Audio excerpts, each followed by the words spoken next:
Bismillahirrahmanirrahim. Assalamualaikum warahmatullahi wabarakatuh. Kedengeran nggak suaranya? Saya mulai kalau udah ada yang feedback bilang kedengeran atau enggak ya. Udah kedengeran belum suaranya?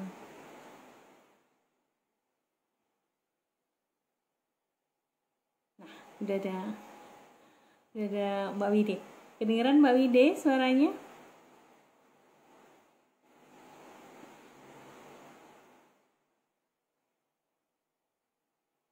Oke, kita mulai ya. Bismillahirrahmanirrahim. Assalamualaikum warahmatullahi wabarakatuh. Hai teman-teman yang selama ini udah ngikutin Instagram live-nya Sedekah Oksigen di hashtagnya Rabu Sedekah Ilmu. Nah, kali ini yang bertugas saya, kenalkan saya Fani. Saya akan bertugas malam ini buat kita ngobrol-ngobrol dengan salah seorang tamu kita. Sambil saya lihat-lihat nih, sekarang udah masuk bulan Oktober ya, 2021, udah hampir 2 tahun kita istilahnya di karantina, pandemi gitu ya. Entahlah teman-teman masuk tim yang mana nih. Kalau saya masuk tim yang tertib, jadi beneran hampir 2 tahun nggak pernah jalan-jalan. Memang dulu ya jarang ke mall, sekarang tambah jarang ke mall.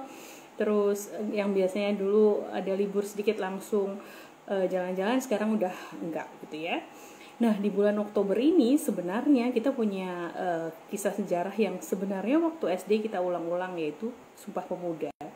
Pada waktu sekolah dulu terasa klise ya, tapi sekarang ternyata sebenarnya itu event besar gitu ya, sekitar sekian tahun yang lalu saat pemuda-pemuda berinisiatif untuk melakukan sesuatu yang sebenarnya saat itu bisa jadi hal yang nggak umum gitu ya.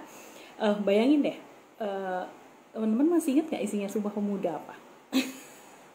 Masih ingat nggak isinya Sumpah Pemuda? Ada 3 ya, ada 3 Sumpah Pemuda.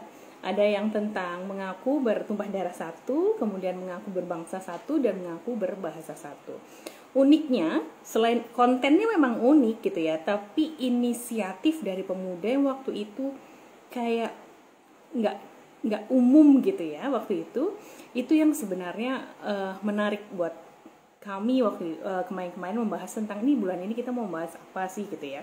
Kalau bahasanya anak-anak sekarang mungkin perlu standing ovation gitu ya buat inisiatif yang dilakukan sama pemuda-pemuda di tahun 1928 waktu itu. Dan kita jadi saksinya sekarang gitu. Tahun 1928 itu bukan pertama kalinya pemuda mengguncang dunia gitu ya. 1400 tahun yang lalu kita punya Ali bin Abi Thalib yang juga mengguncang dunia gitu kan ya. Sampai kemudian 1928 sampai 9798 reformasi juga dari pemuda-pemuda begitu ya. Yang sekarang udah nggak muda-muda lagi ya, udah bapak-bapak, ada emak-emak gitu ya. Itu mungkin alasannya kenapa Soekarno pernah bilang gitu bahwa kasih aku 1000 orang tua, aku akan cabut Semeru dari akarnya. Bayangin, Semeru bisa dicabut dengan 1000 orang tua. Tapi kasih aku 10 pemuda, maka aku akan mengguncang dunia. Iya, Kak Nuruli Ahmad, saya itu pemuda-mudanya usia belasan tahun, iya. Bahkan ada yang 7 tahun ya, waktu itu Ali bin Abi Thalib kan disebut pemuda tuh waktu itu umurnya 7 tahun gitu ya. Ya, intinya para pemuda-pemuda lah ya. Nah, hari ini khusus di bulan Oktober, Sedekah Oksigen akan mengundang beberapa pemuda gitu ya, yang lagi pemanasan ini untuk sebagian bahkan sudah mengguncang dunia gitu. Tapi beberapa juga sedang persiapan untuk mengguncang dunia dengan guncangan yang lebih besar begitu.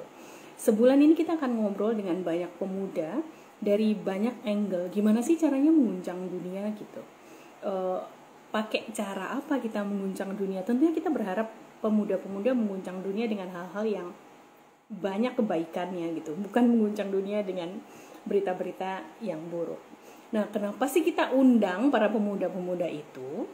Sesuai sama hashtagnya di Rabu Sedekah Ilmu, kita pingin ambil nih ilmunya, kita pingin curi tapi yang legal ya, mencuri dengan cara yang legal kebiasaan-kebiasaan mereka, value-value mereka gitu, yang siapa tahu bisa jadi inspirasi kita yang sudah punya anak untuk kita selipkan ke benak anak-anak kita, atau yang mendengarkan saat ini yang belum menikah, punya anak, jadi terinspirasi gitu untuk kebiasaan-kebiasaan apa sih yang bisa aku tiru supaya aku bisa jadi bagian dari pemuda-pemuda yang bisa mengguncang dunia kalau kata Soekarno.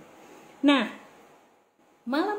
khusus malam ini kita akan mengundang, profilnya panjang, saya bacain beberapa ya. Kita mengundang salah seorang pemuda yang sudah mengguncang dunia dengan prestasinya gitu ya.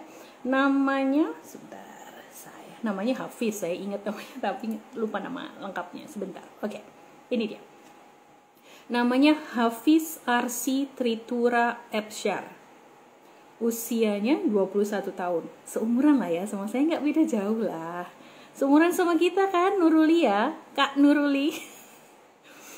Usia 21 tahun. Prestasi saat ini Hafiz adalah mahasiswa semester 7 di ITB program studi geologi. Silahkan yang mau browsing bedanya geologi sama geografi apa ya, ayo silahkan di browsing gitu ya. Nah, prestasinya, yuk kita lihat prestasinya. Di 2021 Hafiz adalah juara 3 GeoWeek UGM Video Competition. Nanti kita tanya ya, apa sih itu video competition, tentang GeoWeek itu apa gitu. Di tahun ini juga dia adalah pemenang NWSF Video Competition. Jadi ada 2 video competition yang dia menangkan di tahun 2021 ini. Di 2017 dia adalah peraih medali perunggu di OSN Riau untuk bidang studi geografi. OSN ini di kalangan anak-anak yang penyuka akademis itu ini ya, luar biasa lah. Bahkan sertifikatnya, kabarnya bisa dipakai untuk menambah value gitu untuk kalau misalnya kita mau daftar di beberapa jenis sekolah gitu ya. Nah, kegiatan lainnya dia adalah wakil ketua BPA HMTG GEA ITB. Sementara saat ini mungkin bayangan saya ini kayak himpunan mahasiswa jurusan begitu ya. Nanti kita konfirmasi. Hafiz juga adalah asisten laboratorium sedimentologi dan stratigrafi saat ini. Wah, ini pasti ada ininya, kayak kegiatan-kegiatan di lab gitu ya. Dia juga adalah CEO dari Paps.project, brand lokal aparel. Tulisannya paps.prjct. Kalau teman-teman mau follow ya. Hafiz juga adalah tentor geografi dari 2019 sampai sekarang gitu ya. Kita tanya deh, geografi sampai perlu ditentorin, sebenarnya pelajarannya apa sih? Bukan cuma peta buta. Ini pasti bukan cuma peta buta kan ya. Teman-teman yang kurang lebih seangkatan sama saya tahu lah ya, dulu di SD kita ngafalin peta buta. Hafiz juga adalah ketua OGG FITB 2019, Olimpiade Geografi dan Geoscience di FITB. Baiklah, ada banyak kegiatan-kegiatannya Hafiz yang sebenarnya itu kan ujungnya ya gitu ya. Ujungnya adalah dia dapat medali, ujungnya adalah dia menang ini, ujungnya adalah dia wakil ketua itu gitu. Tapi kan bukan itu yang mau kita lihat. Yang mau kita kulik adalah di belakangnya. Sebelumnya tuh gimana sih gitu. Kok bisa sampai di ujung semacam itu kita kulik-kulik deh, siapa tahu kita bisa dapatkan inspirasi, ada hal bermanfaat yang bisa kita dapatkan, kita teruskan buat anak-anak, keponakan, teman, tetangga, apapun lah yang penting bermanfaat gitu ya. Baik, kita invite kalau begitu Hafiz sebentar. Sambil kita invite, sambil teman-teman jangan lupa ini ajakin teman-teman yang lain untuk gabung di acara ini. Ini masih baru saya yang membuka ya.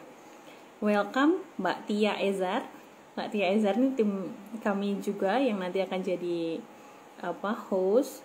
Ada Kak Ukat, ada Elias, teman saya di S2 UI, ada B Priyantoro, Ada Mbak Afrista, Mbak Nopenda, ada Mbak Caca, Mama Pangulek, ya, welcome. Semoga mendapatkan manfaatnya. Saya invite dulu Mas Hafiz Arsy. Mas Hafiz harus update Instagramnya katanya. Update Instagramnya dulu Mas Hafiz untuk bisa join katanya. Sambil kita tunggu Mas Hafiz untuk update Instagramnya, mungkin beberapa teman-teman yang belum tahu gitu tentang sedekah oksigen, bisa saya ceritain sedikit ya. Apa sih sedekah oksigen itu gitu? Sedekah oksigen ini adalah satu yayasan. We are so proud untuk bilang bahwa tahun ini kita adalah yayasan sedekah oksigen gitu yang bergerak di bidang sosial. Walaupun sebenarnya gerakan kita itu sudah dimulai dari tahun 2015. So ini adalah tahun ke-6. Ya, September Oktober ini adalah tahun ke-6 kami untuk bergerak di bidang sosial. Awalnya tentunya dari kebakaran hutan waktu itu tahun 2015 ya, yang di Kalimantan dan Sumatera sampai tertutup asap berbulan-bulan, katanya nggak pernah ngelihat matahari gitu. Kemudian dari situ kegiatan bergulir kayak snowball gitu ya. Kemudian sekarang kegiatan Mas Hafiz kayaknya udah bisa ya. Sebentar ya Mas ya, biar saya selesaiin sedikit. Jadi kegiatannya sekarang udah berbagai macam, bukan cuma soal kebakaran hutan begitu ya. Kami punya beasiswa yang tahun pelajaran ini kalau nggak salah kami handle sekitar 20-an sekian siswa. Dari tahun-tahun kemarin udah beberapa ada yang lulus. Siswa itu dari SD, SMP, SMA sampai mahasiswa. Kemudian ada juga sedekah nasi gitu ya. Kami termasuk kayaknya kelompok-kelompok yang cukup awal bergerak di sedekah nasi di tahun 2015 waktu itu. Sampai sekarang alhamdulillah masih jalan di setiap hari Jumat, ada juga yang di weekend, ada juga di hari Rabu. Pokoknya hari yang dimana sepi, disitulah sedekah oksigen ikutan. Ini lampunya lagi diganti-ganti. Kemudian ada juga kegiatan kami yang namanya Kadaro, itu kas darurat sedekah oksigen, yaitu kami mengumpulkan beberapa donatur yang bersedia untuk mengumpulkan dana secara rutin setiap bulan. Dananya nggak dipakai buat apa-apa, namanya juga kas darurat gitu ya, semacam kayak dana darurat lah kalau kita pribadi gitu ya. Itu disimpan, dia adalah dana first response gitu ketika ada kondisi banjir atau musibah-musibah yang dialami oleh saudara-saudara kita di seluruh Indonesia. Dengan dana yang awal itu kita bergerak sebelum kita kemudian menggalang dana lebih lanjut. Info lebih lanjutnya teman-teman bisa follow nih Instagramnya Sedekah Oksigen, juga ada YouTube channelnya Sedekah Oksigen. Teman-teman yang mau berkontribusi, teman-teman yang muda mengguncang dunia gitu ya, mari salurkan tenaga rock and roll-nya ke Sedekah Oksigen. Boleh bantuin kita di bagian-bagian yang tidak bisa tersentuh sama ibu-ibu yang pernah muda. Baik, Mas Hafiznya sudah siap, saya undang lagi.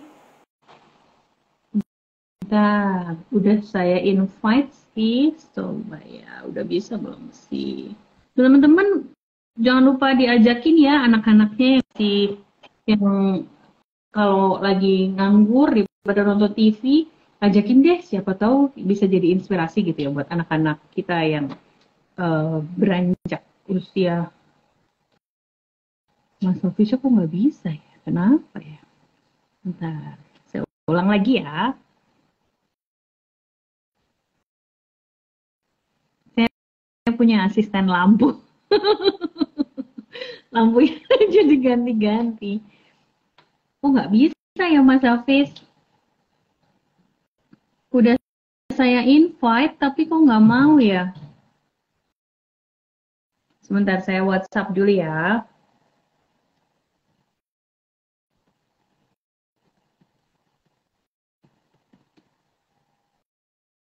Nah, bisa kah sekarang? Oke, halo. Hai, Assalamualaikum Mas. Waalaikumsalam. Iya, dari tampangnya kelihatan seumuran kan ya kita ya. Maksa ya, maksa ya. Udah nih, udah bisa nih Mbak Wide. Mbak Wide ini nggak apa namanya? Udah teman-teman yang lain receive well ya. Hafiz sudah masuk nih. Baiklah, kita mulai dari oke, ini lagi di mana posisinya, Hafiz? Eh, Lagi di? saya lagi di Bandung. Lagi di Bandung. Bandung. Jadi, oke. Aslinya di Bandung atau ngekos di Bandung?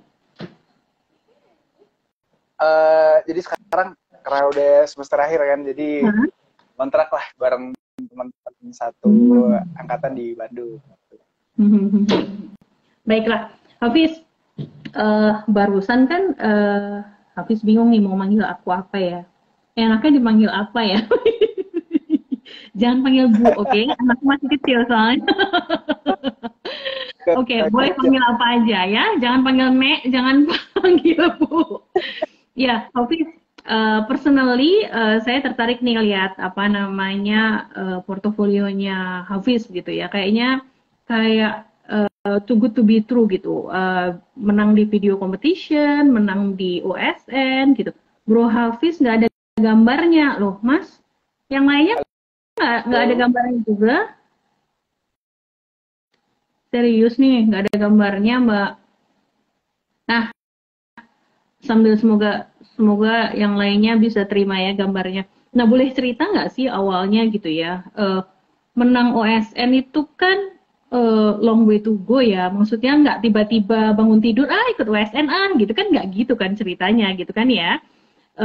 Gimana gitu awalnya? Kelas berapa waktu itu? Menang kelas berapa? Oke. Tapi sebelumnya aku mau patah kata dulu. Ya, Jadi boleh. Anak ini memang unik nih. Ya, silakan. Apa ya? Jadi waktu itu aku dihubungin sama Uncu Wide ya gitu. Jadi di perjalanan Padang ke Bandung ya kan. Jadi thank banget nih udah diundang nih oleh Deka Oksigen untuk apa namanya kita live bareng lah, sering biar, dan aku juga sebagai apa ya namanya kayak butuh juga kan kayak gebrakan-gebrakan kayak yang udah dilakuin sama Deka Oksigen yang udah dari beberapa tahun lalu yang berjalan gitu. Jadi keren banget dan semoga panel lancar. Masya Allah. Sorry Kak, tadi pertanyaannya apa tadi? Awalnya gimana gitu? Kelas berapa waktu itu menang OSN dan awalnya gimana? Tertarik ikut OSN tuh awalnya gimana?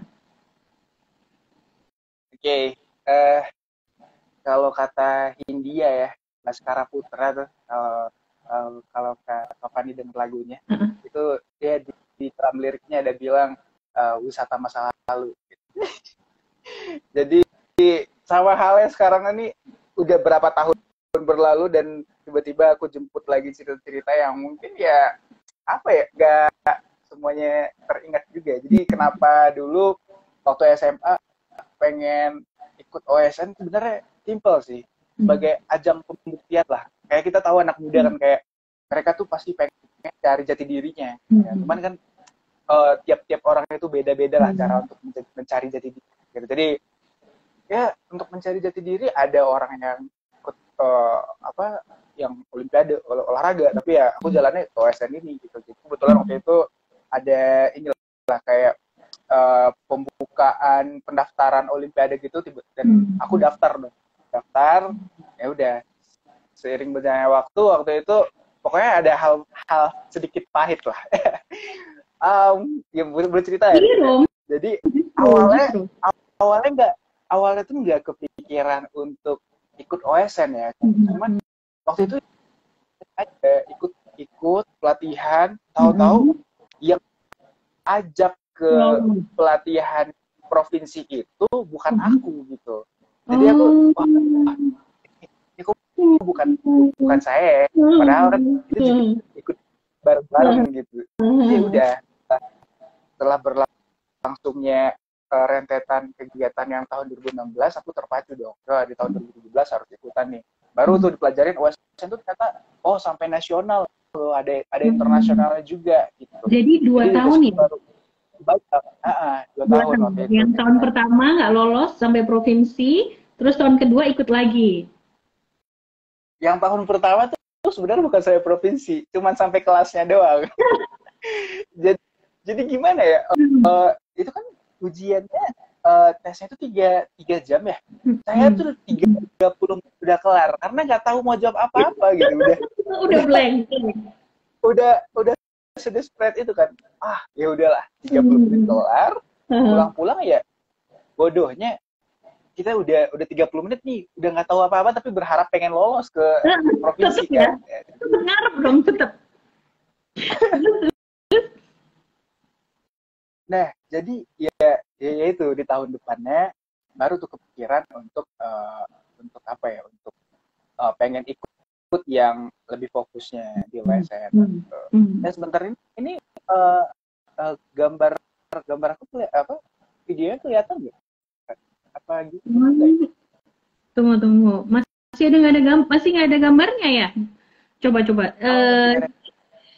Coba aku ini habis leave, terus habis itu nanti aku invite lagi, coba. Oh, boleh. Oke, habis leave dulu ya, nanti aku invite lagi. Oke. Ya, gini deh. Fleksibilitas diuji dalam hal ini. Biarpun umur nggak sama-sama Hafiz, tapi kita harus fleksibelnya sama kayak Hafiz yang masih muda. Oke? Yang lainnya sabar dulu, kita kembali setelah iklan. Belum ada iklan ini, kita harus mencari iklan. Tunggu sebentar. Bentar, Hafiz belum muncul, teman-teman.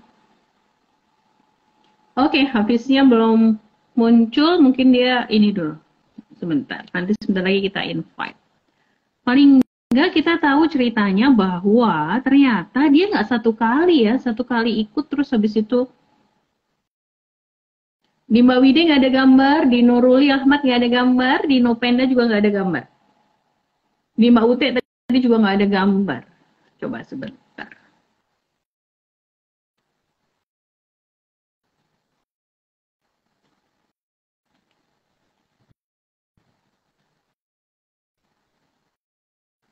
Sudah di-invite ulang Hafiznya. Sekarang kelihatan nggak, guys? Sekarang kelihatan nggak? Udah mau nanya aja, Kak Nuruli Ahmad, tolong diketik di bagian pertanyaan ya, nanti dijawabnya. Oke, ini video udah kelihatan belum? Udah kelihatan ya semuanya?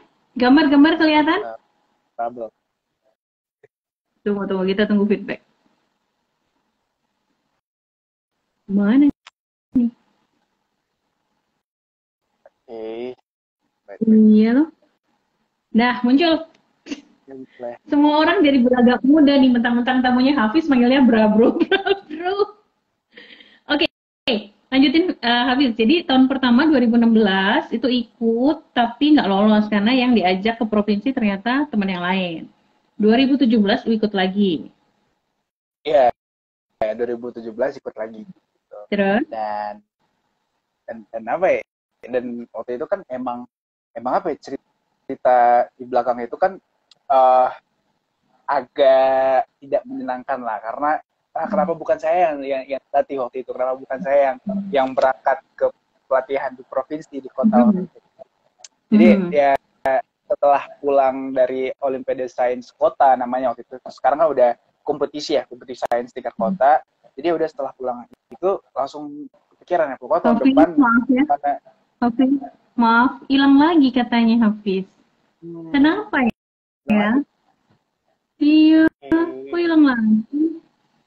Mungkin bandwidth-nya lemah kali ya, atau ini cuman sama, ini serius hilang lagi?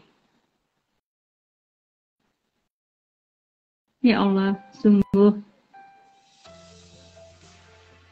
Coba. Masih, udah kelihatan lagi, hilang lagi, kelihatan lagi, Masya Allah. Habis dibilang cakep, hilang lagi. Hilang lagi, sabar deh. Kasihan, semoga Hafiz bersabar, oke? Hafiz, Baiklah teman-teman juga semoga bersabar. Karena sabar adalah kunci, guys. Iya teman-teman, kita udah melatih kesabaran kita kan ya, hampir 2 tahun di pandemi ini gitu. Apalah masalahnya diuji lagi dalam beberapa menit ke depan gitu. Baik, yang sebenarnya menarik dari Hafiz itu adalah dia punya prestasi di OSN yang mana itu sangat akademis gitu ya. Tapi dia juga punya prestasi di video competition yang mana itu lebih orang-orang bilang nyebutnya otak kanan lah ya, otak kanan gitu. Maksudnya jadi kayak balance gitulah ya. Nah, saya tertarik nih buat ngelihat sebenarnya gimana sih gitu dia membalance itu gitu. Sementara dia juga punya kegiatan-kegiatan di yang jadi wakil ketua ini, wakil ketua itu gitu ya, asisten lab gitu. Nah, sambil menunggu habis rejoin gitu ya. Semoga teman-teman nggak bosan kalau saya. Adakah program khusus pemuda dari sedekah oksigen? Nah, beginilah ya. Saya tuh antara seneng sama enggak sama Kak Nurul Ahmad. Ini dia kayak membaca pikiran saya. Kesel deh.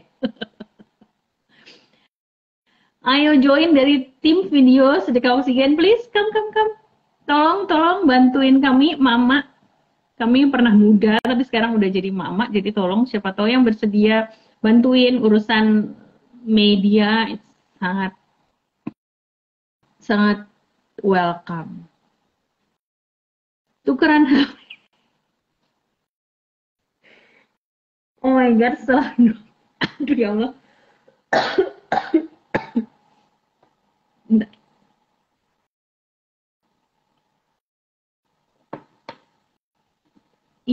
Iya.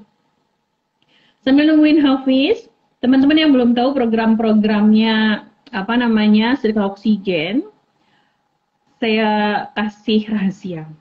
Di balik semua program-programnya sedekah oksigen yang kayaknya apa ya, kayak dari luar kayak gimana gitu ya. Sesungguhnya masih ada banyak kekurangan dari program-program kami, dan salah satunya kekurangannya adalah kami itu karena kebanyakan relawan adalah para ibu-ibu gitu ya, yang nggak full time, namanya juga relawan ya, jadinya tentunya nggak full time di antara waktu memasak gitu ya, menjahit, mungkin ada yang menjahit gitu, bekerja, mengasuh anak, ngelap meja gitu ya. Di antara semua pekerjaan itulah sedekah oksigen, kegiatan-kegiatan sedekah oksigen berjalan. Nah, salah satu kelemahan kami adalah kami tidak handy dalam urusan media. Nah, kalau teman-teman yang usia muda, saya yakin media itu kayak built-in gitu ya di dalam diri gitu. Jadi kalau teman-teman sedang mencari-cari gitu, kira-kira apa ya gitu, how can I pay back gitu the community gitu misalnya, nah bisa join di sedekah oksigen. Ada tim media yang kerjaannya bikinin flyer-flyer yang jumlahnya endless. Jumlahnya endless karena kalau dikerjain ibu-ibu itu satu flyer bisa lama banget begitu ya. Sementara kita jagoan flyernya itu cuma 1-2 orang gitu. Jadi sementara kegiatannya macam-macam. Jadi kasihan lah. Ayo kita join di itu, atau di jadi videografernya sedekah oksigen. Itu ada banyak kegiatan, ada banyak foto, dan kita belum punya waktu, belum punya tenaga untuk memindahkan jadi satu media yang cukup layak muncul gitu ya. Sambil nanti kita bahas kira-kira apa ya program yang cocok buat anak-anak muda gitu. Yang dengan background ini, Hafiz masih lama nggak sih kok jadi saya ngobrol sendiri ya? Hafiz? Belum datang juga Hafiznya. Nah, teman-teman, saya cerita deh ya concern saya. Dari perdebatan para psikolog nih, karena background saya psikologi. Perdebatan para psikolog adalah tentang bagaimana usia remaja itu kan dewasa awal, itu pemuda begitu ya. Itu yang katanya ada apa sih, mencari identitas lah, yang gampang lah, yang pokoknya lagi stormy inside lah gitu ya. Sementara kita juga punya pendapat ceburin di media ya, Hafiz ya. Iya. Sementara kan ada pendapat lain juga yang bilang pada zaman dulu itu pemuda-pemuda itu apa namanya udah magang dari kecil, udah belajar berdagang dari kecil, belajar mandiri dari kecil gitu kan ya. Nah kita nggak usah ributin deh mana yang lebih benar, mana yang salah begitu ya. Tapi kok menurut saya kita ambil yang baiknya aja gitu. Jadi berhentilah kita bilang bahwa remaja, pemuda itu mencari identitas, gamang gitu ya. Gimana kalau kita siapin aja gitu bahwa usia pemuda itulah memang usia di mana mereka menampakkan jejak pertama kali buat mengguncang dunia. Ya namanya mengguncang kan goyang begitu gitu kan ya. Tunggu. Ini sekarang ganti ya? Ganti akun ya, Hafiz ya? Hafiz ganti akun nggak?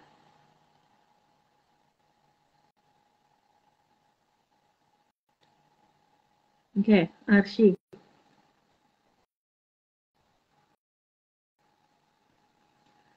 Nah, gitu deh. Makanya, buat para pemuda-pemuda, kerja bakti. Oke. Hafiz yang sabar ya. Udah bisa belum, Kak? Coba, kakak-kakak yang lain udah ada gambarnya belum Hafiznya?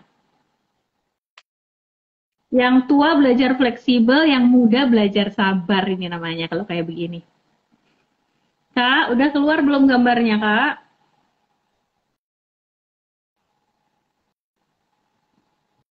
Bentar ya, Hafiz, biar ku confirm.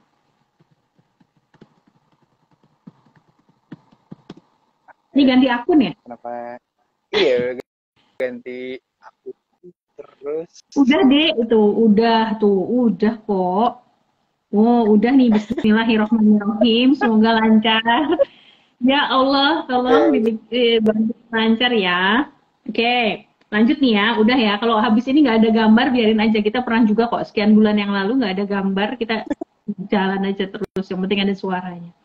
Oke, Hafiz. Jadi kan tadi backgroundnya nggak asik lah ya, 2016 kok ternyata nggak lolos gitu kan. Tapi 2017 jadi pengen ikut lagi. Pertanyaannya, kan udah gagal nih ya di 2016 gitu kan ya. Apa yang bikin Hafiz pingin ngulang gitu? Kan beberapa orang malah, aduh males deh, nggak usah deh, cari cara lain aja deh gitu. Nah, Hafiz apa yang bikin pingin ngulang? Mungkin apa ya, kayak setiap orang kan punya cara mereka untuk mengekspresikan bagaimana cara mereka berjuang ya. Cuman kalau misalnya dari aku sendiri tuh orangnya tuh cenderung lebih ke selfish gitu, kayak egois banget lah. Pokoknya kalau udah gagal, kalau sekarang gagal, besok tuh udah gak boleh gagal lagi gitu. Jadi memang waktu itu motivasinya ya udah apapun yang terjadi, pokoknya tahun depan tuh harus balik lah, harus tercapai lah apa yang diinginkan gitu. Jadi apa namanya, kayak tolakan kenapa pengen ikut itu tuh lebih besar dibandingkan di tahun 2019 gitu. Jadi di tahun 2017 tuh karena udah banyak story di belakang itu dan kayak udah banyak ya udah bertekad dan banyak inilah motivasi dari diri sendiri sih lebih khususnya. Jadi ya udah pada saat itu belajarnya bukan karena belajar yang dijadwalin sama guru atau belajar yang karena kamu harus belajar biar lulus, tapi emang kayak pengen tahu dan pokoknya itu harus tercapai di tahun depan gitu sih. Alasan kenapa di tahun 2017 ya jadi titik balik lah. Itu bukan selfish lah, itu lebih kayak jadi self motivated gitu kan ya? Bisa. Jadi ya beda. Nah, itu oke kok. Jadi ngubah yang tadinya gagal tapi pingin yang oke lah. Pokoknya ini yang kali ini aku nggak mau inilah ya gitu, nggak mau ngalah lah gitu ceritanya. Terus jadinya belajarnya bahkan nggak cuman sesuai sama jadwal gurunya gitu. Di luar jadwal itu pun Hafiz belajar. Iya, bener banget. Jadi, pokoknya di tahun 2017 tuh ngerasain banget lah yang cycle-nya tuh, pokoknya pola hidupnya nggak sehat banget lah, karena pengen, ya itu ke orang-orang tidur, ya kita belajar gitu. Jadi, orang-orang berangkat sekolah, kita juga berangkat sekolah. Orang istirahat pulang sekolah, kita belajar. Orang istirahat, besoknya pengen sekolah, kita juga belajar. Itu kalau di SMA waktu itu Hafiz jurusan apa? Masih ada penjurusan kan ya di SMA ya? Udah ada. Itu jurusannya MIPA waktu itu. IPA. IPA. Jadi geografi, OSN geografi waktu itu masuknya ke IPA ya? Iya, bener. Udah sih, kayak OSN geografi itu bisa IPA dan IPS, Kak. Jadi, kita bisa, anak IPS juga bisa. Jadi, karena kan geografi itu ada dua kan, ada yang fisiknya dan sosial. Kalau sosial itu pelajarannya lebih ke anak IPS, kalau yang fisiknya ini lebih ke sainsnya itu. Jadi balance lah antara keduanya. Dan waktu itu berarti waktu Hafiz SMA itu Hafiz ada penjurusan, masuknya jurusan IPA. Iya, IPA. Jadi ada pelajaran geografi yang versi IPS yang Hafiz harus pelajari di luar jam pelajaran, begitu? Enggak, karena di IPA nggak ada belajar geografi. Hah? Loh? Jadi tunggu, saya nggak paham. Jadi tunggu. Jadi di sekolahnya Hafiz sendiri sebenarnya nggak belajar geografi. Oke, jadi gini, Kak. Jadi IPA itu kan ada peminatan, Jadi belajar IPA ada yang salah lah. Nah, jadi peminatan tuh kalau di sekolah aku sendiri itu bagi IPA 1 sampai IPA 3 itu peminatannya bahasa Inggris. IPA 4 sampai bahasa matematika misal. Nah, jadi aku tuh bagiannya yang peminatan bahasa Inggris. Kalau pengen yang geografi, itu IPA-nya udah IPA beda lagi gitu. Jadi kebetulan pada saat itu memang belajarnya peminatannya tuh nggak bisa, bukan geografi, dan emang nggak bisa pindah ke peminatan geografi. Jadi harus belajarnya peminatan ditutup sama sekolah. Jadi kalau pengen belajar geografi itu memang bener-bener di luar kelas gitu, di luar kelas, dan kalau pengen belajar ya sama geografi yang bukan guru kelas kita. Tapi sekolah ngizinin ya waktu itu untuk kayak begitu ya? Nggak ada syarat kalau masuk universitas kan ada syarat tuh harus dari jurusan apa, tapi kalau USN enggak ya? Enggak ada. Bebas lah, mau dari mana aja. Sekarang anak SMA ya, anak SMA, SMK juga bisa. Itu pokoknya itu. Oke. So, 2017 lolos sampai provinsi ceritanya. Ada bersama teman-teman yang lain atau cuma Hafiz doang? Ini kalau ada Ardava di sini nih, aku bareng sama Ardava. Jadi di 2017 itu sampai ke provinsi. Alhamdulillah di provinsi nomor 1 tuh ke Sumatera Barat, lanjut ke nasional. Gitu. Nasional. Dapatlah alhamdulillah medali. Nah, masuk ke Platnas, seleksi untuk ke internasionalnya. Mana ya? Aku tuh ini sampai Platnas 1 waktu itu. Aku tuh nggak kebayang sebenarnya OSN itu apakah sama lomba-lomba yang kupahami. Jadi kan biasanya ada level di bawahnya provinsi gitu, terus habis itu nanti provinsi, terus habis itu lolos nanti kalau udah nasional begitu kan ya. So, ini Hafiz dapat perunggu itu di level nasional ya Hafiz ya, atau di level nasional? Iya, di level nasional. Jadi terus waktu itu sempat tadi itu jadi sebenarnya kalau pas sudah kuliah tuh baru ketahuan tuh kan udah mulai ngelatih anak-anak yang olim kan, anak SMA. Kita udah kuliah nih, jadi kelihatan ternyata memang olimpiade itu mau dia skalanya kota, mau skalanya sekolah, itu tuh levelnya udah level S1. Soal yang diujikan itu adalah soal-soal yang anak-anak S1 kalau baru tahun pertama itu belajar lah. Jadi memang tingkatnya itu ya lebih tinggi daripada SMA. Satu langkah lebih tinggi daripada kelas 3 SMA. Jadi kalau buat anak-anak nih yang mau ngikutin OSN atau jenis lomba apapun yang mirip seperti OSN gitu ya, itu kalau menurut Hafiz, cara belajarnya harus gimana? Aduh, ini bahaya nih kalau misalnya dikasih tahu ya cara belajarnya. Soalnya asli ini nggak bercanda ya, cuman ya ini tergolong berbahaya sih kalau misalnya dijelaskan bagaimana cara belajar, karena apa ya, kebanyakan orang tuh nggak paham dengan dirinya sendiri. Sedangkan cara belajar itu memang diciptakan oleh dirinya sendiri gitu. Gimana nyamannya orang belajar? Ada orang yang nyaman belajarnya kudu denger lagu, ada yang sambil ya hening, ada juga yang belajar itu tipikal tengah malam sampai subuh, ada juga yang belajar tuh cuma siang gitu. Nah, jadi kalau pengen bilang jadi kalau pengen olim tuh tipikal belajarnya gini-gini itu agak sedikit riskan ya, karena takutnya orang-orang salah terima. Jadi dia memaksakan yang bukan gayanya belajar dia gitu. Tapi kalau untuk Hafiz sendiri? Ya, aku tuh nyamannya tipikal orang yang belajar kalau semua tuh tenang, semua tuh kayak gak ada yang ganggu lah, gak ada gangguan.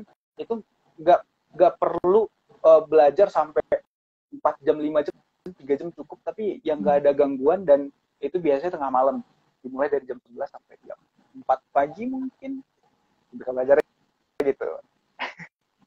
Itu gak tidur, SMA. Itu namanya gak tidur. Iya, nggak tidur. Jadi tuh aku tidurnya selepas maghrib, itu kan Isya kan sholatnya agak lama ya, jadi ya tengah malam ya. Jadi selepas maghrib tidur sampai jam 12 malam atau jam 11 malam. Ya saya tuh ya udah tolong bangunin sama orang tua jam 11. Nah, jam 12 mulai tuh beres, sholat segala macam. Jam 11 lanjut sampai jam 4 pagi. Jam 4 pagi selepas sholat subuh tidur baru berangkat sekolah. Ya sekolah kan sampai sore kan, sampai sore jam 5. Jam 5 kalau ada bimbel dulu. Nah, selepas maghrib tidur lagi. Udah gitu terus berulang selama kelas 12 lah kayak gitu. Ini pertanyaan sensitif ya, Hafiz ya. Sebelumnya pernah nggak punya pola belajar semacam itu sebelum pingin ikut yang OSN geografi itu?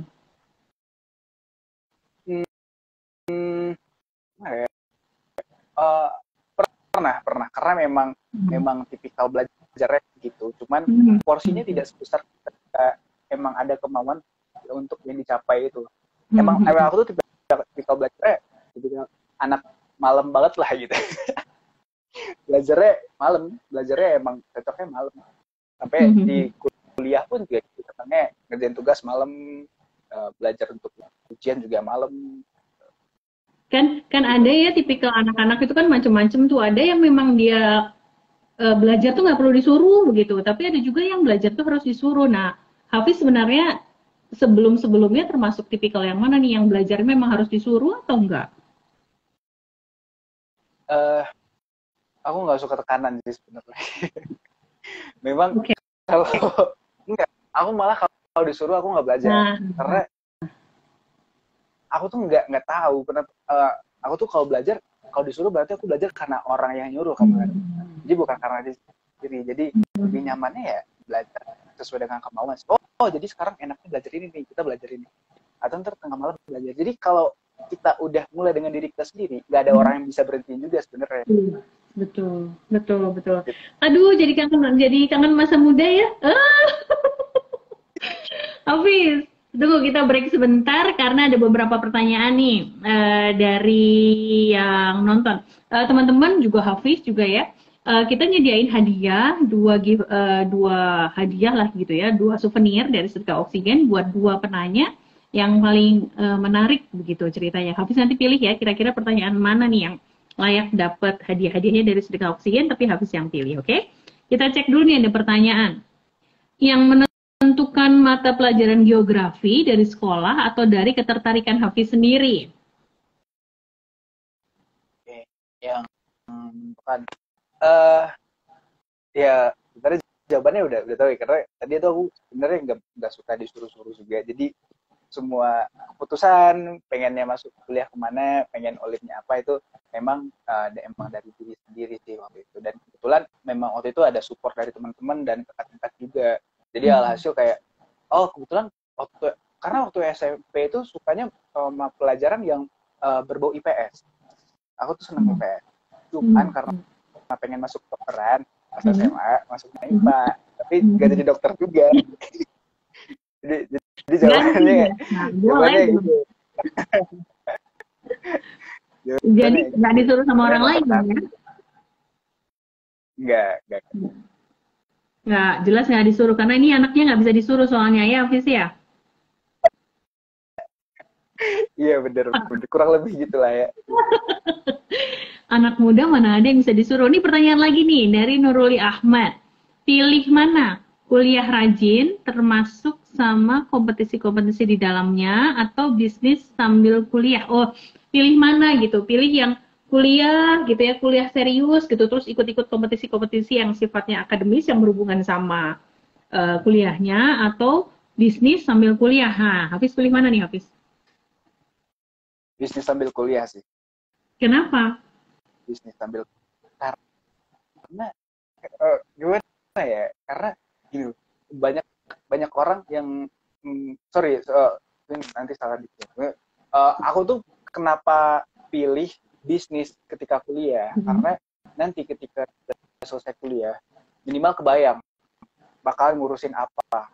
Semisal nanti nggak sesuai dengan jurusan ketika kuliah nanti pekerjaannya, aku udah spare duluan nih rencana ketika lulus nanti gitu. Jadi dengan adanya bisnis ketika kuliah itu nggak cuman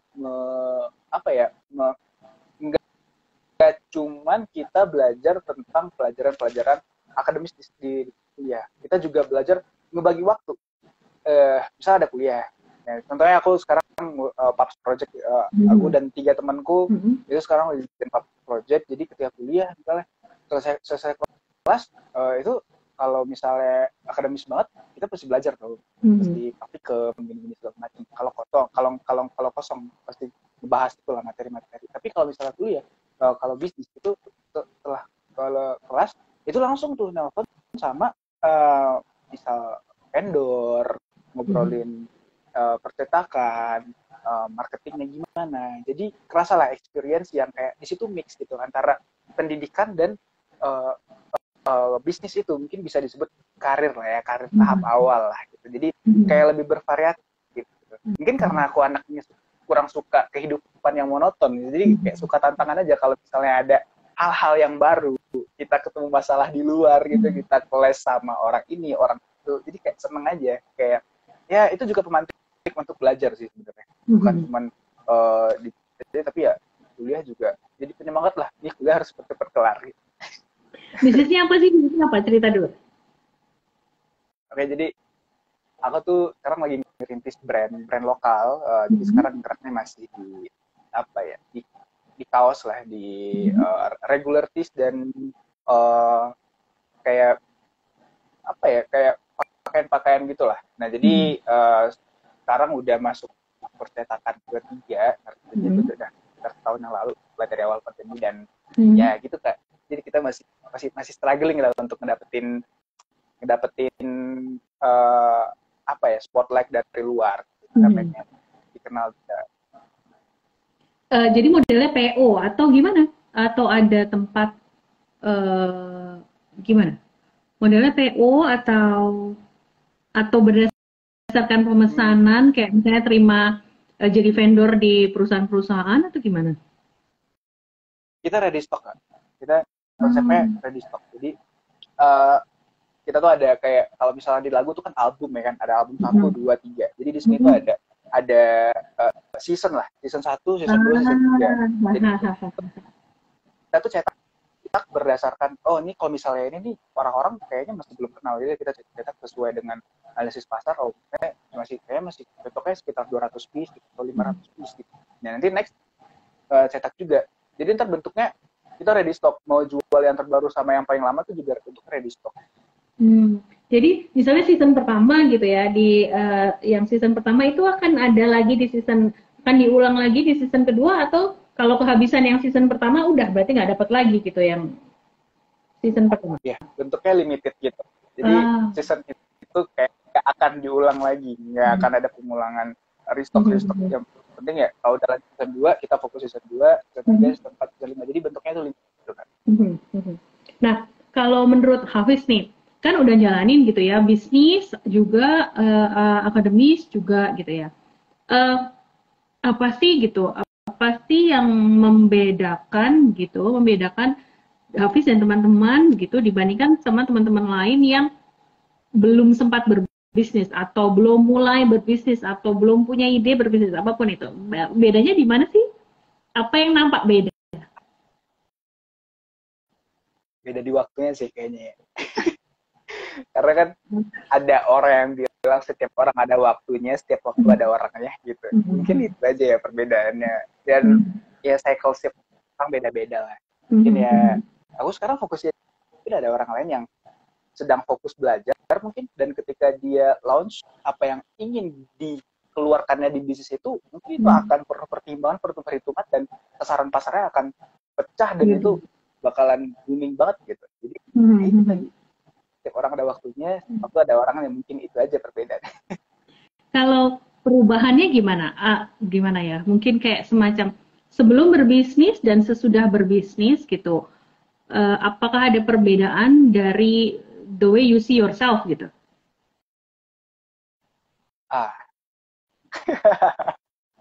Bagus. Kayak, gimana ya? Namanya juga anak muda kan, quarter life crisis gitu. Jadi, ya, it changed a lot gitu. Itu benar-benar berubah. Ya, itu gimana? Perubahannya gimana? Ibarat kayak kalau misal di awal-awal kuliah kita tuh pasti pikir gimana cara dapatnya IP 4 atau gimana cara lulus cepat, gimana caranya lulus matkul semua matkul. Tapi setelah mencoba berbisnis ya sebenarnya kita tuh lebih paham aja gitu Kak, kayak bagaimana cara kita menghargai orang dari setiap apa yang dilakukannya. Karena kan ketika kita berbisnis itu benar-benar banyak sektor yang harus kita reach satu persatu gitu. Ada sektor yang namanya sektor pemasarannya, videografi, fotografi, ada yang vendornya, kita beli bahan, terus kita cetak cetak brand packagingnya, dan ngobrol dengan brand ambassador, gimana cara dia bisa membawakan produk kita. Dan itu untuk tiap orang itu walaupun punya segmen-segmen berbeda-beda, cuman harus keren-keren banget pasti. Itu orang-orang itu tanpa orang itu kita nggak bisa gerak, dan disitulah kita belajar kayak menghargai dari setiap apa yang orang-orang lakukan di luar sana, meskipun dia berbeda dengan apa yang kita lakukan. Itu menurut dia dan menurut aku itu keren banget gitu. Jadi itu yang kayak mengubah pandangan aku setelah aku mencoba kayak berbisnis itu. Dan kenapa ya, teamwork juga penting banget. Dan iya sih, kita nggak bisa hidup sendiri ternyata. Itu ya, biasa. Ingat waktu zaman muda dulu tuh memang kayaknya mana-mana, sini tantangan kasih, bisa gitu kan ya, kayak bisa lah gitu. Tapi memang amazed ya sama the way Hafiz ngelihat bagaimana bisnis bisa jadi jalan, channel buat makin dewasa begitu ya. Karena memang semuanya tuh punya peran gitu kan ya. Semua punya peran dalam hidup. Nice. Jadi nggak dunia berputar mengelilingi kita gitu. Saya baca-baca komennya dulu ya. Ini ada cakep nih konsep bisnisnya katanya. Ada aktivitas ibadah apa aja sih yang dilakukan Mas? Kok bisa sampai sekarang? Ini tanya Mbak Tia gitu. Ada lagi yang sambil dipikir ya. Tapi sambil dipikir ya, ngapain aja sih? Sambil aku bacain dulu. Ingin berbisnis tapi suka mager. Loh, kok sama? Yang mager biar ibu-ibu aja, yang muda ayo gas. Ini siapa nih? Dika Pramdika nih temennya Hafiz kah? Gaskan bisnis katanya. Itu mentorku Kak. Itu mentorku. Oh mentor, oke. Masya Allah, Mas Dika kapan-kapan kalau gitu ikut sharing ya di sini ya, di Sedekah Oksigen ya. Mbak Wide jangan lupa. Oh ya teman-teman, jangan lupa ada giveaway ya untuk 2 orang penanya yang pertanyaannya dianggap paling menarik sama Hafiz gitu ya. Yang makin ke atas makin membahas soal umur, kita skip aja. Pertanyaan berikutnya nih. Oke. Pertanyaan berikutnya dari Ruli, tunggu ya, kita cari yang lain. Dari Afrista Sari, trigger terbesar untuk terus nggak nyerah mencapai goals-nya Bro Hafiz tuh apa sih gitu. Itu sama ya kayak tadi pertanyaanku, apa sih gitu. Orang kan cenderung give up gitu ketika gagal gitu ya, gagal dalam tanda kutip gitu. Nah, Hafiz nih yang diinget apa, yang dipikir apa kok sampai bisa ngubah itu jadi malah jadi fuel gitu untuk makin ngegas gitu. Ini ceritanya yang OSN itu ya Kak? Atau Hafiz pernah punya kisah yang dari, ada kisah lain nggak yang dari gagal kemudian jadi Ada. Banyak gagal ya sebenarnya. Banyak pasti, yes. Kalau udah sampai di titik ini tuh pasti banyak banget gagalnya. banyak gagal ya. Iya, cuman ya tadi yang pertama tadi waktu OSN itu. Dan yang kedua ada lagi. Jadi biasalah anak-anak OSN kan pasti mikirnya keterima, pengen nih keterima ITB, UI, UGM pakai jalur SNMPTN gitu ya. Gitu loh SNMPTN. Pasti mikirnya gitu. Aku juga gitu soalnya. Mikirnya, wah bisa lah dokter terima lah gini mah. Pakai sertifikat OSN. Ternyata enggak. Ternyata enggak keterima SNMPTN waktu itu. Dan itu pengumumannya 3 minggu sebelum SBMPTN. Itu kalau masih ya, SBMPTN 2018 itu adalah SBMPTN yang paling kacau karena pengumumannya. Interupsi. Anda lagi bicara sama generasi tahun kelahiran 70-an. Jadi itu singkatannya apa aja tadi? Dulu kita taunya si Penmaru, UMPTN, PMDB. Nah, ini coba. Ini apa ini bedanya apa? Pokoknya gini, kalau SNMPTN itu kayaknya tuh yang masuknya dari pakai nilai sekolah gitu. Undangan lah istilahnya. Oke. Jadi kalau SBMPTN itu yang ujian tulis. Oke. Yang tadi gagal yang SNM apa yang SBM? Aku tuh gagal yang ujian, yang undangan aku gagal. Oke. Terus? Ya, aku gagal yang undangan, yang mana tuh pengumuman gagal undangan itu 3 minggu sebelum ujian tulis. Gitu. Dan aku nggak mempersiapkan sama sekali terkait ujian tulis. Karena dulu waktu di sekolah kan ada kelas ya, namanya tuh kelas persiapan SBMPTN lah namanya. Gak pernah datang. Selalu cabut kelas. Udah pasti diterima ya kan pikirnya. Iya karena mikirnya ngapain lah belajar SBMPTN gitu. Oke. Nggak bisa dan belajar. Terus?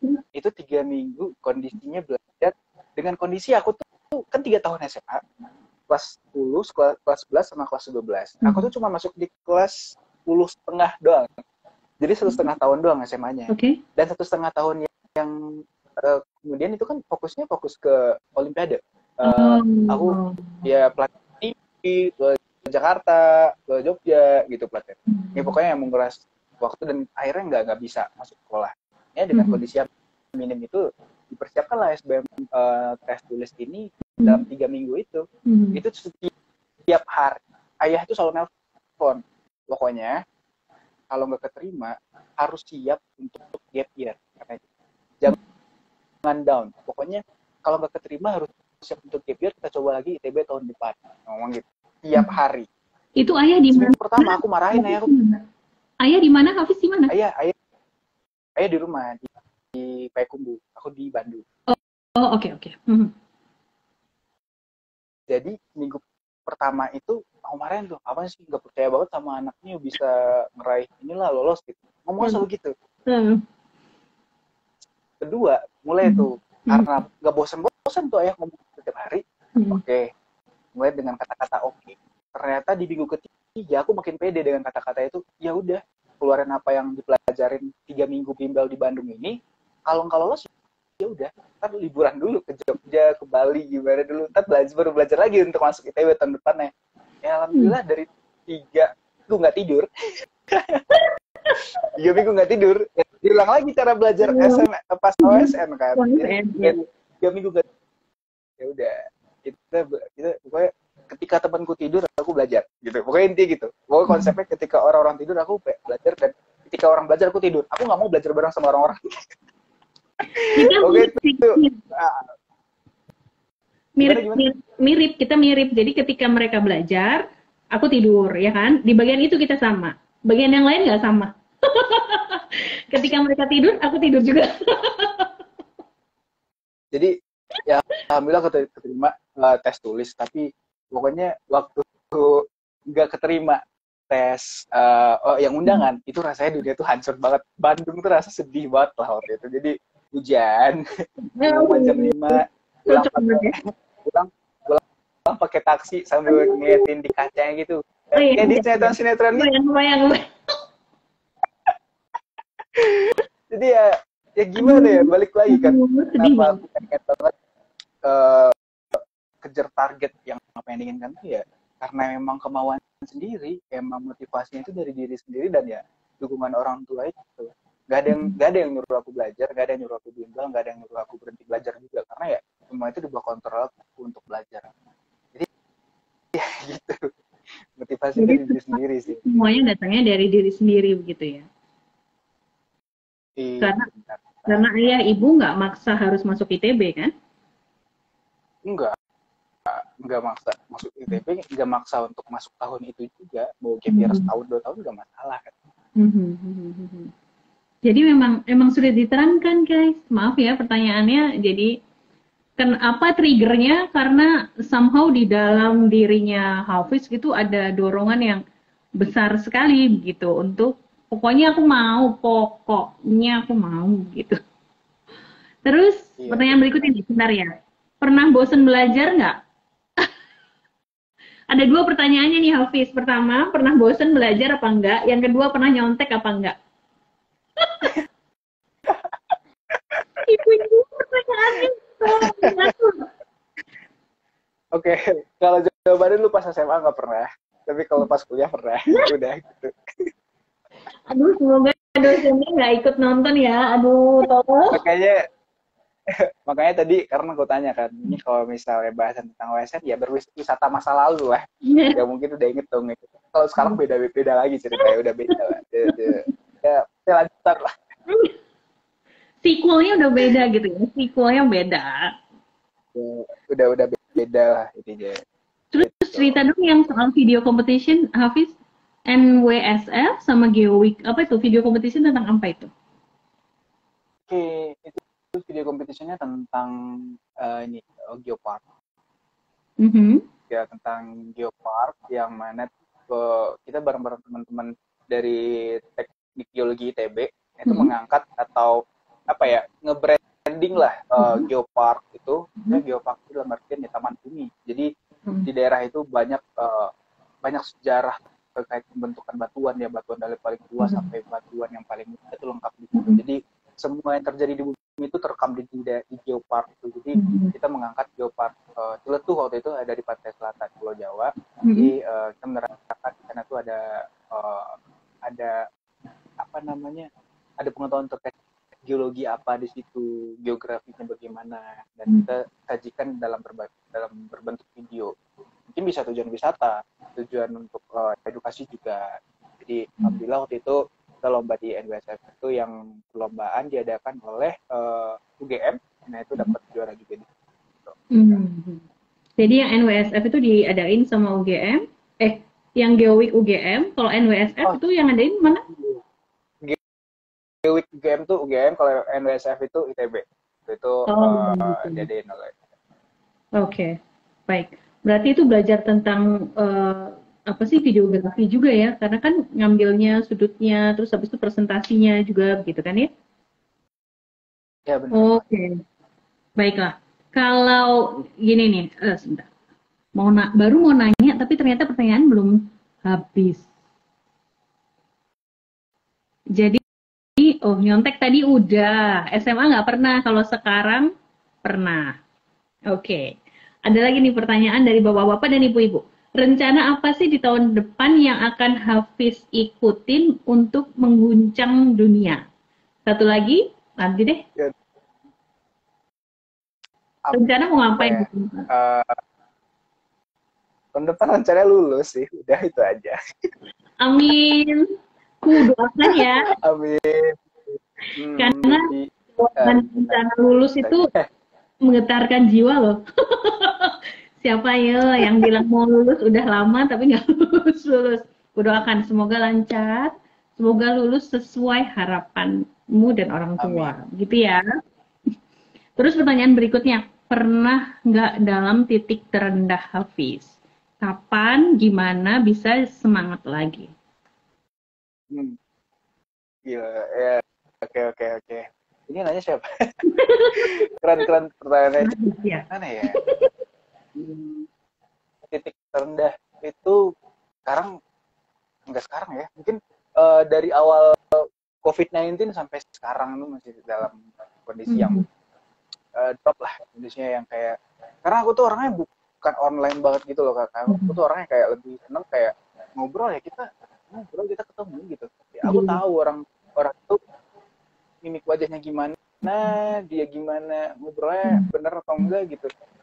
Via Zoom.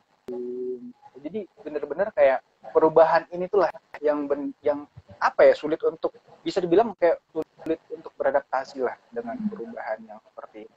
Mungkin kalau permasalahannya itu sebenarnya bukan dengan cara belajar atau cara bagaimana kita menemukan diri, tapi lebih ke bagaimana cara kita bersosialisasi itu yang ngena banget selama pandemi ini. Jadi ya dalam tahun 2020 bisa dibilang itu merupakan titik terendah sih, dari ya udah berapa tahun ya hidup nih. Udah 21 tahun ya itu di tahun 2020, dan ya awal-awal 2021 dikit lah, itu merupakan titik terendah dan ya struggling banget untuk lepas dari titik itu, karena ya kita juga takut dengan mental illness. Terus how do you handle it? Maksudnya ini kan semua orang punya strateginya sendiri-sendiri begitu ya nih ya untuk ngadepin kondisi yang memaksa kita jadi asosial ini gitu ya. Kalau Hafiz gimana strateginya? Kita mulai dari yang paling gila aja ya. Bagus. Aku tuh seneng driving, aku tuh seneng traveling sendiri. Jadi bukan dengan teman-teman gitu. Jadi dengan kalau misalnya udah stuck, kayak udah bingung mau ngapain nih, gimana cara untuk balik lagi tuh, aku seneng kayak ya me time gitu, dengan cara yang paling gila kemarin tuh aku minta izin untuk izin pulang ya. Oh ya udah, kapan? Minggu depan. Bukan, bulan depan gitu. Oh ya udah, beli tiket pesawat. Udah nggak mau tiket pesawat. Terus pakai apa? Aku nyetir sendiri pulang dari Bandung ke Payakumbuh. Ya, alhamdulillah diizinin, dan kayak sepulang dari itu kayak, it's new me. Kayak, ya seger banget lah. Setelah 1450 kilo gitu. Membayangkannya kayaknya memang seru ya kayaknya. Seru banget sih Kak, harusnya ya. Aduh, bayanginnya aja Karena udah. emang itu kalau kita driving sendiri, mau driving subuh, malam gitu, kita mau hujan, mau terik, mau gimana pun, kita ya udah, kita sendiri aja sambil ngobrol sama diri sendiri, mengetahui sebenarnya yang lu pengen itu apa sih gitu, sebenarnya yang kamu mau itu apa dari ini itu. Dan aku kasih kamu tenggat waktu 1450 kilo, pokoknya sampai di titik 1450 kilo kamu udah harus selesai gitu. Silakan berpikir sepusing-pusingnya dari Bandung sampai perjalanan ke sana, silakan, tapi aku pengen ketika udah masuk ke apa namanya, Gunung Medan, nah itu udah selesai, kita selesai di sana, kita selesai di perbatasan Sumatera Barat itu, kita udah selesai, kita udah pengen ya udah kita mengunjungi orang tua, lebih dekat dengan keluarga, dan setelah kita balik lagi nanti aku pengen kamu lebih baik lagi dari sebelumnya. Udah, pokoknya deal-dealannya sebelum berangkat pulang tuh gitu. Karena aku tuh sering ngomong sama diriku sendiri Kak, lebih Hanes kayak dibandingin kayak bingung ngomong sama orang lain atau ngebawa cerita ini pulang ke rumah, itu akan menjadi beban orang tua, mending ngomong dengan diri sendiri dan mengerti diri sendiri, mau lu apa sih sekarang gitu. Kalau gue sanggup, gue akan jabanin. Kalau gue nggak sanggup, mungkin waktu bakalan bantu lo untuk healing itu gitu. Jadi emang caranya seperti itu kemarin. Puncaknya di situ gitu. Jadi sebelumnya udah kayak pernah coba kayak self driving, kayak dari Bandung ke Cirebon gitu, kayak kita jalan muter-muter aja. Pokoknya ini harus pulang deh. Gitu. Pokoknya intinya kalau udah pusing aku tuh pasti pulang. Kayaknya ini harus pulang deh. Ini butuh pulang, butuh ketemu keluarga, butuh ya ke kampung halaman lah gitu. Jadi ya itu akan lebih baik dibandingkan pulang kemarin. Jadi baliknya di situ lah. Harusnya gitu. Dan semoga aja depannya lancar-lancar aja. Amin. Itu cara yang paling gila nih. Kalau cara yang reguler apa biar reguler? Cara yang paling regulernya ya kurang lebih sama kayak tadi sih, minimal ya puter-puter tol aja. Sama, sama. Jadi ya udah, aku tuh pernah ngopi, kan tuh di Bandung ya. Aku pernah ngopi cuma untuk nyobain Starbucks, belum nyebut brand gak?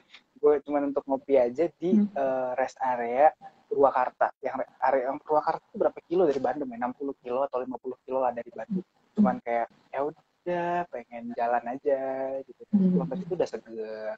Kebanyakan orang kan dengerin lagu atau ya kayak bersosialisasi dengan orang, tapi ketika itu kayaknya ya sama ketika kita punya masalah dengan seseorang, kita harus mengajak orang tuh ngobrol, kita obrolin baik-baik gitu. Tapi ketika kita punya masalah sendiri, ya sama hal juga, kita harus ngobrol baik-baik juga dengan diri kita sendiri. Kita tanyain maunya apa. Gitu. Jadi bahasannya agak deep gitu ya. Itu kayak biasa ibu-ibu bahasannya kayak gitu. Jawaban yang paling berkesan nih buat saya adalah ketika Hafiz bilang bahwa kayaknya perlu pulang nih gitu. Itu apa ya? Jawaban yang bertahan lama nih di kepala di sini gitu ya, untuk anak muda begitu ya. Pulang itu kan biasanya alternatif terakhir gitu ya, kayak sama temen deh, sama inilah, sama organisasi inilah, sama gitu kan ya. Tapi merasa bahwa ini perlu pulang nih, kayaknya kemudian kita jadi perlu ngobrol nih. Kalau ayah sama ibu, atau manggilnya apa, papa, mama gitu ya, kalau bisa di profil gitu, sebenarnya siapa yang paling banyak berpengaruh buat Hafiz? Yang paling berpengaruh ya, yang paling atau mungkin ayah berpengaruh di bagian apa gitu, ibu di bagian apa gitu. Ya. Yang paling berpengaruh di secara emosional ya. Secara emosional tuh ibu. Jadi dalam setiap keputusan apapun atau dalam hal-hal yang kayak kamu harus gini loh. Kamu harus jaga attitude kamu loh. Kamu harus kalau lewat di depan orang gini kamu harus kayak gitu. Itu ibu. Sampai sekarang juga sholatnya jangan telat ya, kamu jangan gini ya, puasanya gini, makanya jangan telat itu. Secara emosional tuh lebih kayak gitu. Karena ibu tuh emang ganas itu lah kalau memberikan petua ya. Tapi saya jadi takut kalau misalnya pagi-pagi tuh kalau beliau nelpon saya nggak ngangkat, jadi bahaya nantinya jadinya ya. Jadi padahal ini cuma ngingetin sholat ya, udah bangun belum sholat gitu. Maghrib udah gimana, udah progres sholat ya, gue gitu. Itu secara emosional. Tapi kalau dengan ayah itu kayak lebih ke bagaimana how to be real man gitu, kayak gimana cara lu untuk menjadi laki-laki yang sebenarnya. Aku belajar dari situ, kayak apa ya, mungkin kan orang identik dengan ayah itu ya dari segi kayak dukungan material lah, dengan dukungan kayak ya lebih ke material. Cuman kayak kalau ayah itu sekarang, kalau ibu itu dukungan emosional, kalau ayah itu lebih kayak gimana memberikan ketenangan gitu. Kayak misal sesimpel kayak gimana ya, aku pengen ini nih, pengen kesana, tapi pilihannya aku tuh nggak bisa. Nah, kalau ibu tuh memberikan masukan, oh ya udah kamu harus kejar. Tapi kalau ayah tuh pasti bilang, kamu harus mikir dulu. Jadi intinya kalau ngobrol sama ayah itu pasti membawa ketenangan lah, pasti kayak kalem gitu. Jadi mengajarkan kalau laki-laki itu mikir nggak boleh tas aja, jadi harus tenang. Laki-laki itu harus mikir kayak dia mengajarkan kayak kalau memang ada kesempatan ambil, cuman pikirkan matang-matang konsekuensi yang akan kamu dapatkan setelah itu gitu.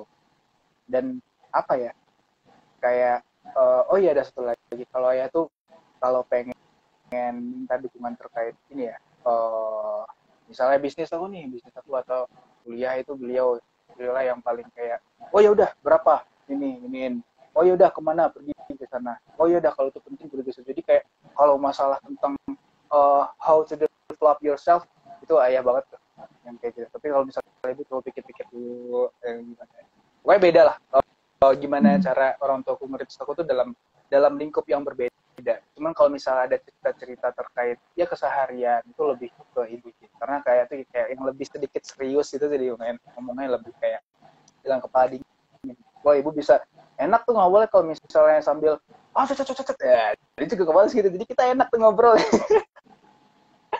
Tapi kalau ke ayah tuh kayak lebih ya how to be real man lah, mikirnya harus tenang gitu, step by step gitu. Menarik ya, ini buat para orang tua jadi menarik ya, karena anaknya sampai di mana itu tergantung juga sama orang tuanya gitu ya, endingnya ke situ lagi. Hafiz, ini kita udah mau sampai akhir acara nih, nggak terasa atau udah jam tapi masih ada pertanyaan. Oke, Hafiz siap-siap pilih 2 ya pertanyaannya ya. Ini pertanyaan terakhir, ini perlu dibacain apa enggak gitu ya, nggak jelas nih. Hafiz, sesibuk itu sempat pacaran nggak? Pertanyaan apa ini? Oke, pengen lihat partisipannya dulu ya. Kenapa begitu? Oke, jadi sesibuk itu sempat pacaran ya. Dulu pas awal-awal kuliah sempat, tapi kalau sekarang kayak mikirnya tuh gini loh Kak, sama seperti hal yang tadi, ketika aku punya masalah aja aku harus ngomong dengan diriku sendiri gitu. Gimana ketika aku punya pasangan, ketika aku punya pasangan akan ada saat di mana aku punya masalah dengan dia dan aku punya masalah dengan diriku sendiri gitu. Jadi kayak sekarang mikirnya lebih ke ya udah, aku pengen fokus dengan apa yang pengen aku pegang dulu, apa yang pengen aku cita-citakan ke depan. Mungkin 3 tahun, 4 tahun, 5 tahun ke depan ya itu kan aku udah bikin plottingan ya. Jadi sebenarnya sekarang kayak I wanna be settle gitu. I wanna be settle lah. Aku butuh sebuah kondisi yang statis, kondisi yang stabil, keuangan yang stabil, pertemanan yang stabil, sosial yang stabil, dan emosi yang stabil gitu. Dibandingkan ketika aku kayak punya sesuatu yang menggebu-gebu dulu, sekarang aku punya pacar, punya masalah gitu. Kayaknya untuk sekarang belum deh. Gitu. Tapi kalau sesibuk apapun itu, kalau kita ngomong SMA dan LTPB itu ada. Tapi sekarang kalau untuk sekarang gitu. Jangan sampai nggak diakuin ya. Bagus banget loh, diplomatis tadi jawabannya ya. Cakep. Jawabannya mana? Smooth. Oke. Nah, tadi ngomongin rencana-rencana ke depan kan, ada rencana-rencana ke depan. Boleh dong share sebenarnya apa nih rencana-rencana ke depan selain tahun depan mau lulus, terus? Oke, insya Allah kalau tahun depan lulus di bulan Juli atau bulan Oktober paling telat, aku pengen apply beasiswa ke UK, insya Allah kalau diizinkan. Amin, semoga dilancarin. Dan kalau nggak dapat atau mungkin waktunya kurang tepat, nantinya ya aku bakalan apply pekerjaan dulu untuk 2 tahun dan baru apply lagi untuk beasiswa ke UK-nya. Karena ada beasiswa yang katanya tuh harus kerja 2 tahun dulu baru bisa dapat beasiswa itu. Jadi beasiswanya kan banyak, pokoknya kalau aku kerja ya aku bakalan balik lagi ke beasiswa itu ke UK. Pokoknya target akhirnya itu ya S2 sih. Baru aku pikiran untuk full dengan karir mungkin nanti sebagai engineer atau sebagai main plan atau apa ya gitu aja. Tadi ada pertanyaan yang kelewat, gimana sih rasanya jadi future geologis atau itu ya geologis tuh? Geologis itu temanku anak Unpad geologi juga, partner lah. Oke, gimana jadi future geologis tuh ini ya. Karena kan bidangnya bidangnya nggak umum kan, Hafiz ya? Bukan nggak umum kan, nggak terkenal aja. Jujur ya, jujur. Nggak terkenal aja. jujur. Karena kan ya orang tahu tekniknya teknik tambangan, perminyakan, teknik mesin. Tapi lepas dari kayak ya how to be future geologist, kayak ya pengennya itu tadi ke S2 itu. Aku soalnya selama di kuliah di geologi aku tuh lebih tertarik ke pertambangan. mining engineering. Jadi karena geologi kan lebih umum, jadi kita bisa dikonstruksi, bisa ditambang juga, bisa di perencanaan wilayah dan kota, bisa di lingkungan, pokoknya bisa di semuanya itu geologi. Aku pengen kerucutin aja ke mining nantinya. Jadi benar di future geologis ya sangat menantang kan, karena dunia tambang sekarang sedang bagus-bagusnya, apalagi batu bara harganya kemarin sampai tertinggi di masanya gitu. Selama batu bara ini ya kemarin adalah harga tertingginya, jadi sedang naik-naiknya banget untuk batu bara.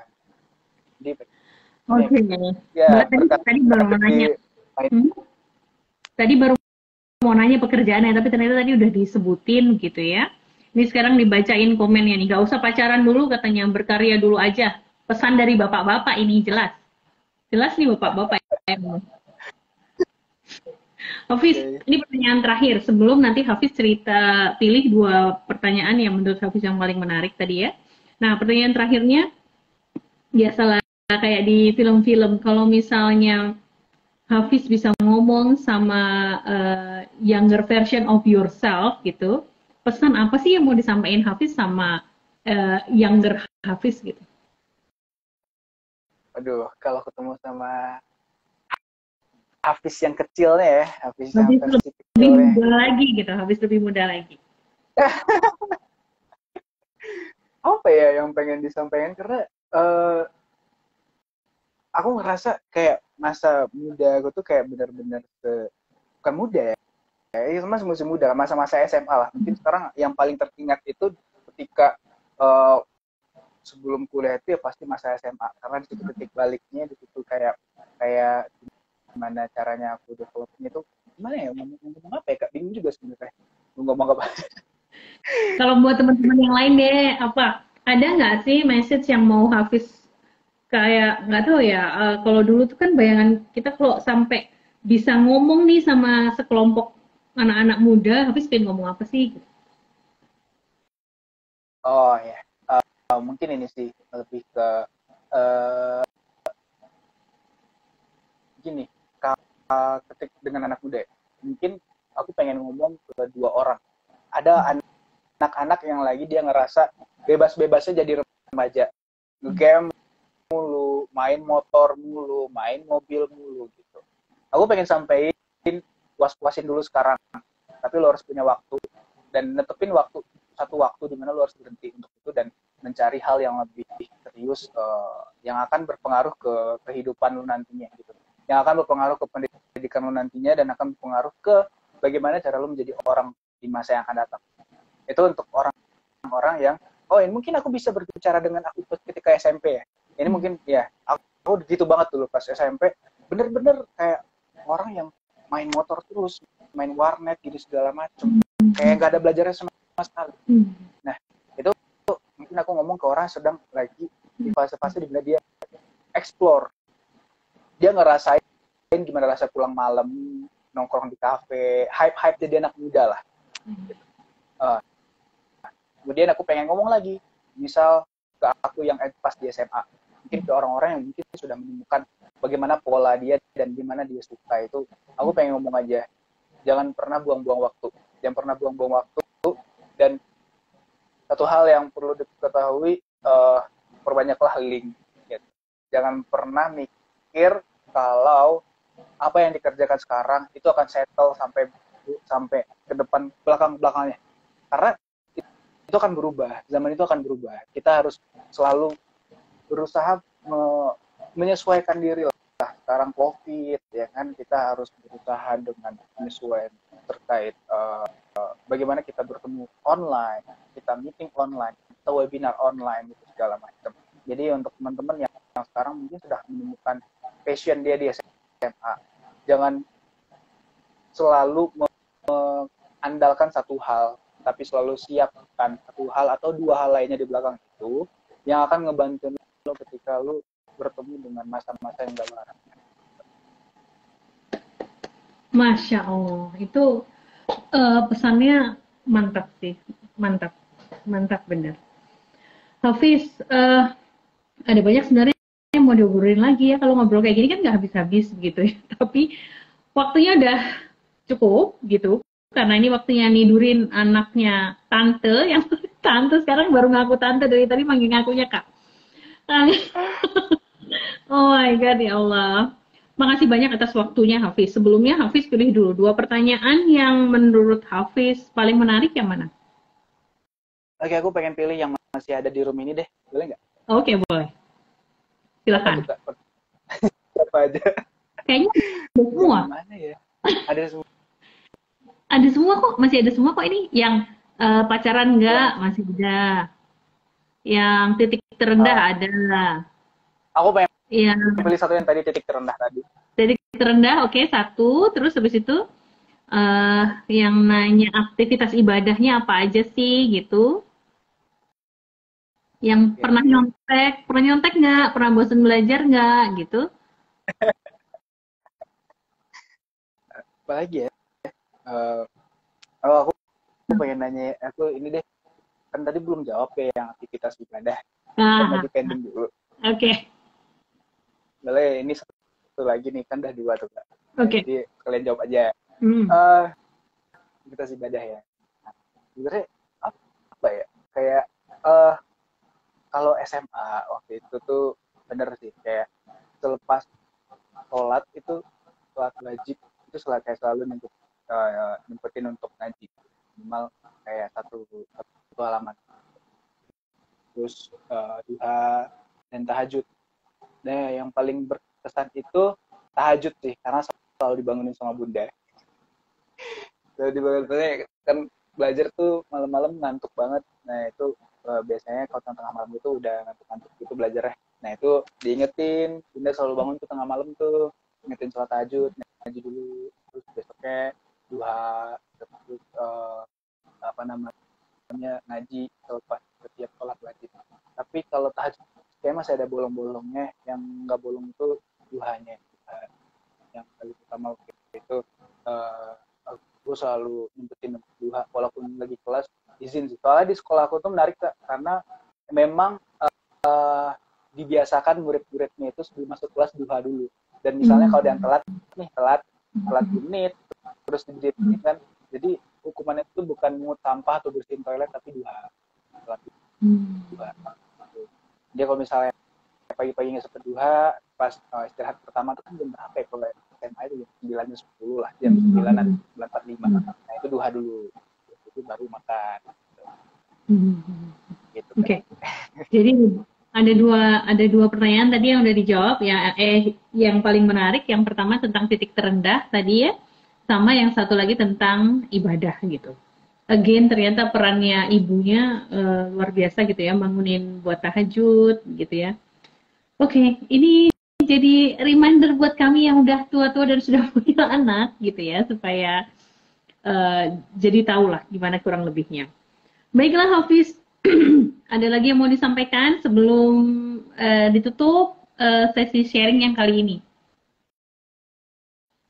Boleh, aku pengen nyampein. Apa ya, sejujurnya aku seneng banget kalau misalnya kita ngobrol-ngobrol kayak gini, apalagi ngobrolnya secara langsung ya kan, karena dia udah mention juga.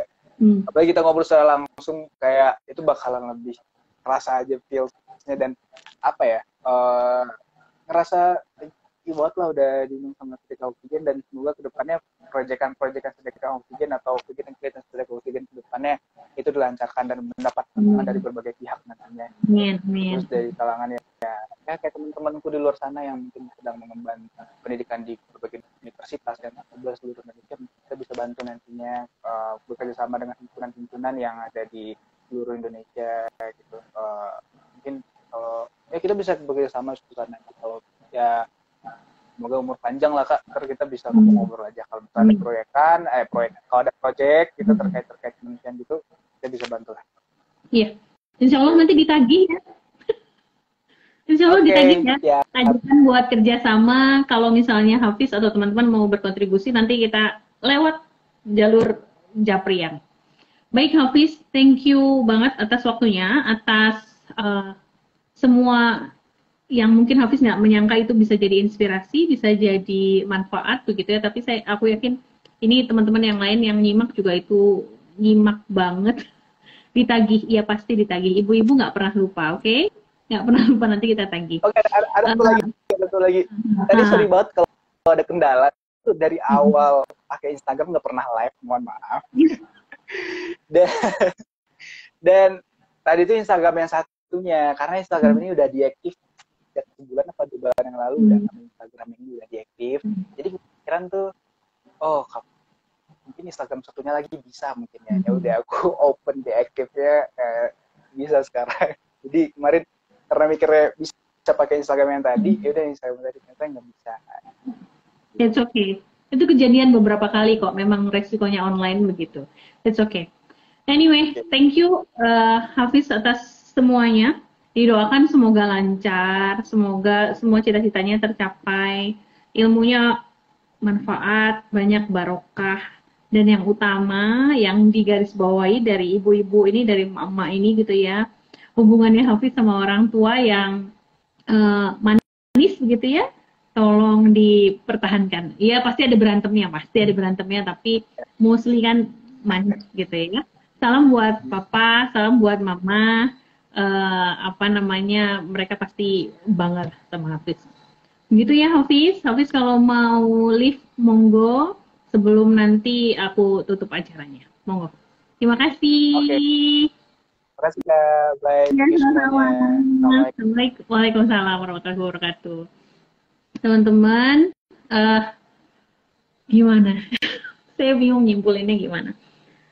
Ada beberapa poin lah ya yang menurut saya perlu kita highlight gitu. Yang pertama, bagaimana orang tuanya mampu berkomunikasi dengan cukup terbuka gitu ke Hafiz sampai akhirnya mungkin memang by design gitu orang tuanya mendukung Hafiz sampai ada di posisi yang pertama, posisi yang sekarang. Itu yang pertama. So kita sebagai orang tua kayak diingatin lagi gitu kan soal bagaimana kita build komunikasi sama anak-anak sampai anak-anak itu bisa tidak merasa dipaksa gitu ya, karena tadi dia bilang kalau dipaksa kan nggak mau gitu ya, yang mana saya yakin orang tuanya mengatur strategi yang kita semua tahu gitu ya, bahwa jangan sampai ngerasa disuruh gitu. Gitu. Itu yang pertama tentang hubungan orang tua dan anak-anaknya. Yang kedua yang juga menarik, yang kebetulan mirip temanya tuh sama buku yang lagi dibaca, buku yang lagi saya baca, yaitu tentang FOMO dan FOBO gitu ya. FOBO lah terutama, Fear of Better Option. Sebagai anak muda gitu ya, sebenarnya kan ada banyak itu optionnya yang bisa dilakuin sama Hafiz, tapi dia memilih untuk mengambil satu pilihan, kemudian melupakan pilihan-pilihan yang lain. Pada waktu SMA dia memilih ikut OSN, dan itu berarti dia mengorbankan pelajaran-pelajaran yang lain kata dia tadi ya, karena 1,5 tahun dia harus pergi ke sana kemari. Mungkin itu juga pelajaran gitu ya, bahwa dalam banyak hal untuk kita sampai di titik yang cukup bisa mendapatkan apresiasi, kita harus jangan sampai gitu jadi orang yang mengalami simptom FOBO gitu, Fear of Better Option. Jadi orangnya ya pilih satu yang benar-benar diinginin, habis itu lupakan pilihan-pilihan yang lain, fokus saja sama yang itu. Semoga itu yang bisa kita ambil tentunya dari banyak yang lainnya juga. Semoga bermanfaat sharingnya hari ini. Saya pribadi ngerasa banyak sekali manfaatnya gitu ya. Semoga Hafiz dan keluarga diberikan banyak barokah begitu ya, sehingga semua tercapai cita-citanya. Baik teman-teman, terima kasih sudah join. Jangan lupa minggu depan kita punya lagi anak muda yang lain lagi begitu ya, yang kita mau kulik lagi gitu bagaimana cara dia menguncang dunia. Sampai minggu depan. Kalau ada salah-salah kata, saya minta maaf. Kalau ada yang baik, silakan diambil, itu datangnya dari Allah. Kalau ada yang salah, saya minta maaf, itu datangnya dari saya. Begitu. Assalamualaikum warahmatullahi wabarakatuh. Sampai minggu depan.